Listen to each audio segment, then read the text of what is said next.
Assalamualaikum warahmatullahi wabarakatuh. Saya Faisal Arif dengan NIM 22042218.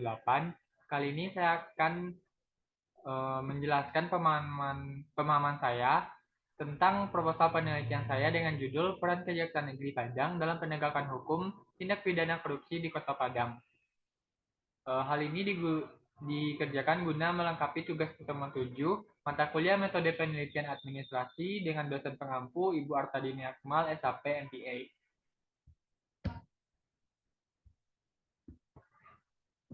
Yang pertama itu adalah latar belakang. Korupsi merupakan masalah serius di Indonesia, termasuk di Kota Padang. Dampaknya bukan hanya merugikan negara, tetapi juga menghambat pembangunan, memperburuk layanan publik, dan menurunkan kepercayaan masyarakat. Kejaksaan Negeri Padang memegang peran strategis dalam pemberantasan korupsi, tetapi masih menghadapi berbagai tantangan seperti keterbatasan SDM, kompleksitas kasus, dan tekanan dari berbagai pihak. Selanjutnya itu ada rumusan masalah. Pada penelitian ini, saya memiliki 3 rumusan masalah. Yang pertama itu bagaimana peran Kejaksaan Negeri Padang dalam menegakkan hukum terhadap kasus tindak pidana korupsi di Kota Padang. Yang kedua, apa saja kendala yang dihadapi Kejaksaan Negeri Padang dalam upaya penegakan hukum terhadap tindak pidana korupsi. Yang ketiga, bagaimana efektivitas penegakan hukum yang dilakukan oleh Kejaksaan Negeri Padang dalam menekan angka tindak pidana korupsi. Selanjutnya itu ada tujuan penelitian. Dalam penelitian ini memiliki 3 tujuan, yaitu yang pertama, memahami dan menganalisis peran Kejaksaan Negeri Padang dalam penegakan hukum terhadap tindak pidana korupsi. Yang kedua, mengidentifikasi kendala dan tantangan yang dihadapi dalam proses penegakan hukum. Yang ketiga, menganalisis efektivitas penegakan hukum yang dilakukan oleh Kejaksaan Negeri Padang dalam menekan angka tindak pidana korupsi. Selanjutnya ada manfaat penelitian. Penelitian ini diharapkan memberikan manfaat sebagai berikut. Untuk manfaat teoritis yaitu menyumbang pada pengembangan ilmu pengetahuan khususnya dalam bidang hukum dan administrasi publik. Selanjutnya itu ada manfaat praktis yang dimana memberikan evaluasi bagi Kejaksaan Negeri Padang untuk meningkatkan efektivitas kinerja dalam menangani kasus korupsi. Selanjutnya itu ada manfaat bagi masyarakat yang dimana meningkatkan kesadaran masyarakat akan pentingnya partisipasi publik dalam upaya pemberantasan korupsi. Dengan memahami peran kejaksaan, masyarakat dapat lebih aktif dalam mengawasi dan melaporkan indikasi korupsi. Selanjutnya itu ada tinjauan pustaka. Tinjauan pustaka mengacu pada teori penegakan hukum dan good governance. Efektivitas hukum ditentukan oleh regulasi yang jelas dan pelaksanaan yang konsisten, serta pentingnya akuntabilitas, transparansi, dan supremasi hukum. Penelitian terdahulu juga menunjukkan pentingnya dukungan institusi dan partisipasi masyarakat. Selanjutnya itu ada kerangka pemikiran.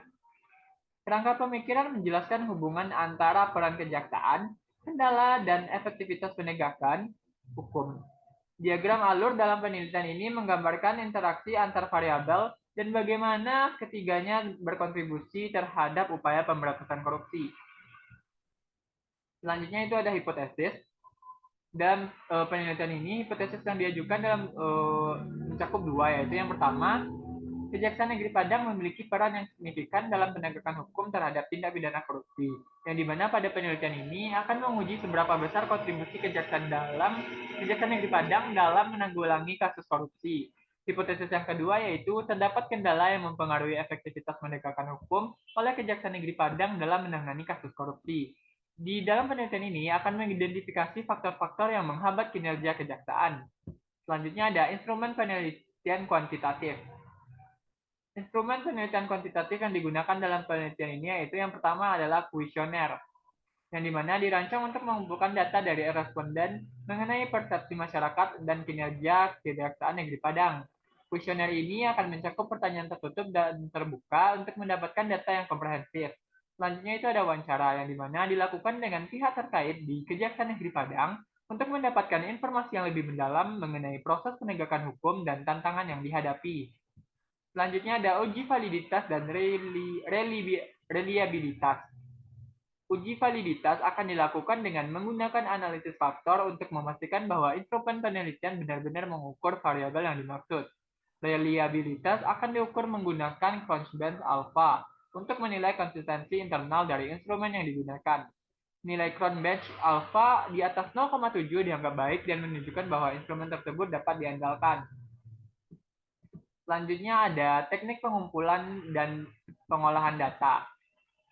Dalam penelitian ini, data akan dilakukan melalui beberapa metode yang pertama itu survei yang dimana dengan menyebarkan kuesioner kepada masyarakat dan pegawai Kejaksaan Negeri Padang. Yang kedua itu wawancara yang dilakukan dengan pihak-pihak terkait untuk mendapatkan perspektif yang lebih dalam. Yang terakhir itu ada dokumentasi dengan mengumpulkan data sekunder dari laporan kejaksaan dan sumber lainnya.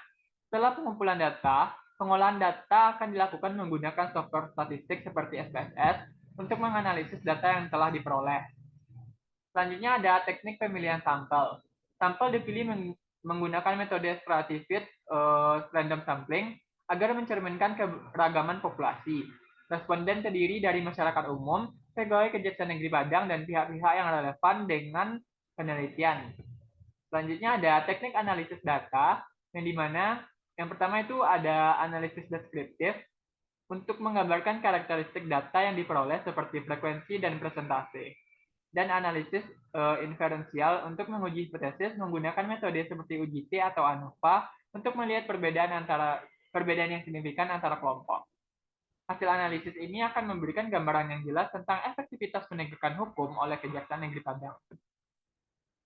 Baik, sekian pemahaman dari saya. Mohon maaf apabila ada kesalahan. Assalamualaikum warahmatullahi wabarakatuh.